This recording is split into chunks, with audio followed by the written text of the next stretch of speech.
Shalom Bapak Ibu, kita bersyukur pagi hari ini karena kita masih diberi kesempatan hidup oleh Allah.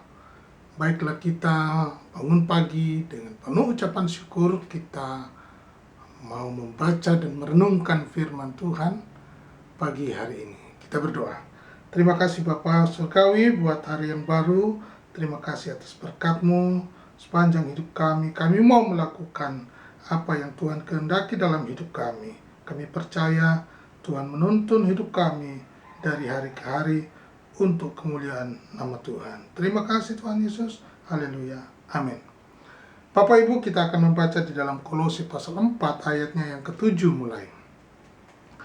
Semua hal ikhwalku akan diberitahukan kepadamu oleh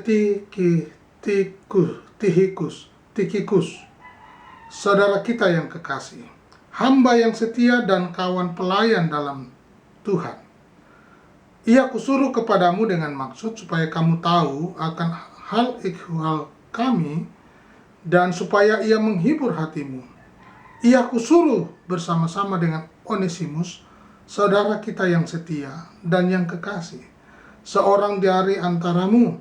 Mereka akan memberitahukan kepadamu segala sesuatu yang terjadi di sini.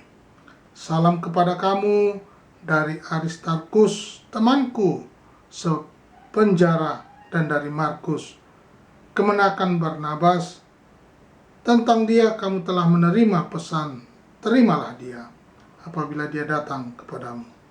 Dan dari Yesus yang dinamai Justus, hanya ketiga orang ini dari antara mereka yang bersunat, yang menjadi temanku sekerja untuk kerajaan Allah. Mereka itu telah menjadi penghibur bagiku. Salam dari Epafras kepada kamu. Ia seorang dari antaramu, hamba Kristus Yesus, yang selalu bergumul dalam doanya untuk kamu, supaya kamu berdiri teguh sebagai orang-orang yang dewasa dan yang berkeyakinan penuh dengan segala hal yang dikehendaki Allah. Sebab aku dapat memberi kesaksian tentang dia, bahwa ia sangat bersusah payah untuk kamu dan untuk mereka yang di Laodikia dan Hierapolis.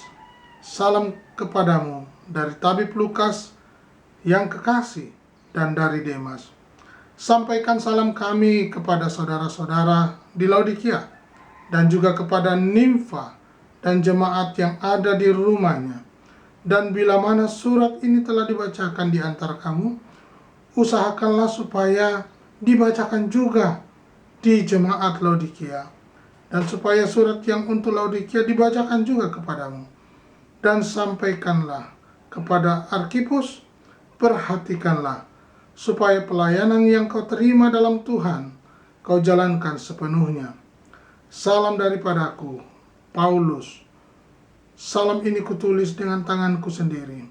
Ingatlah akan belenggu kasih karunia menyertai kamu.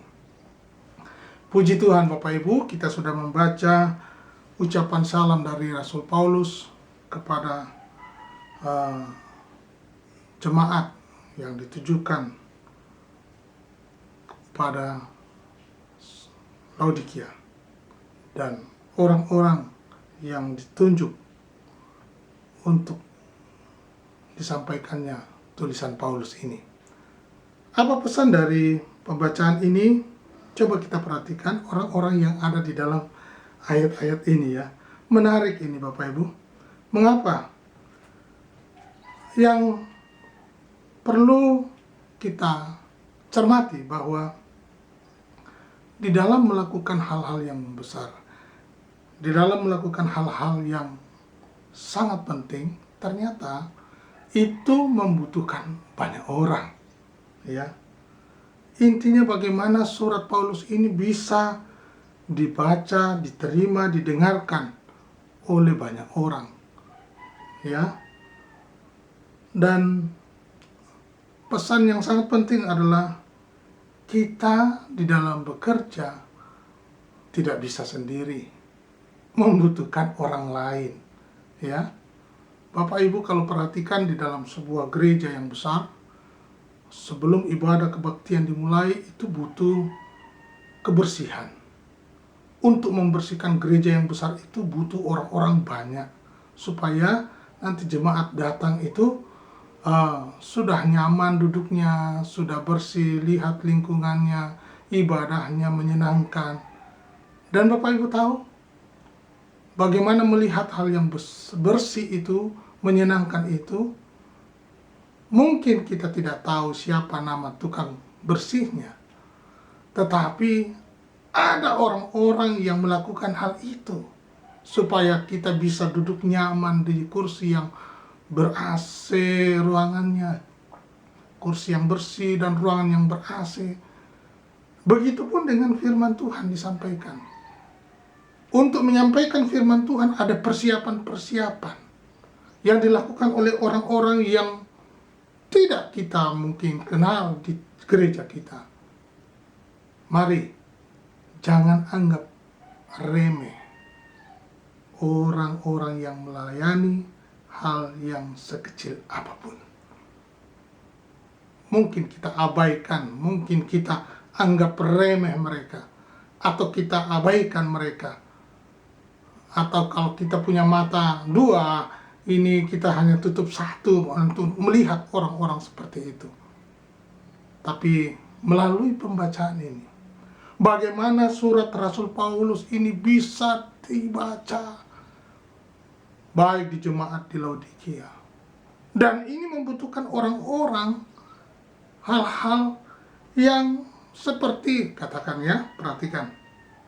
Siapakah yang mengantar surat Paulus itu? Ya, coba kita perhatikan. Ada orang-orang di belakang layar ini. Ya, perhatikan. Bahwa namanya ada Tikhikus, ya, yang menjadi pembawa pesan. Ini dia. Ada juga Onesimus yang menemaninya. Ya, terkesan tidak berarti, tapi tercatat dalam Alkitab. Dia seorang kurir, pengantar surat Paulus supaya dibaca. Ya, ini penting. Jangan anggap remeh pelayananmu. Jangan anggap remeh hal yang kecil yang engkau sudah lakukan di dalam melayani Tuhan. Kerjakan dengan sukacita. Ya. Kuduskan hatimu, pikiranmu, jiwamu. Ya, supaya kita memuliakan Tuhan. Hal sekecil apapun. Percayalah, Tuhan memberkati. Ya. Untuk apa semua ini dilakukan? Untuk pekabaran Injil.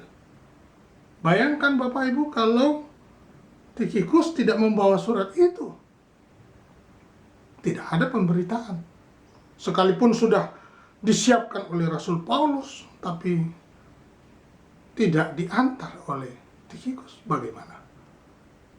Oleh karena itu, jangan menganggap hebat dirimu yang melakukan pelayanan yang besar. Harus lihat orang-orang di sekitarmu. Harus melihat orang-orang yang dianggap sudah bukan apa-apa.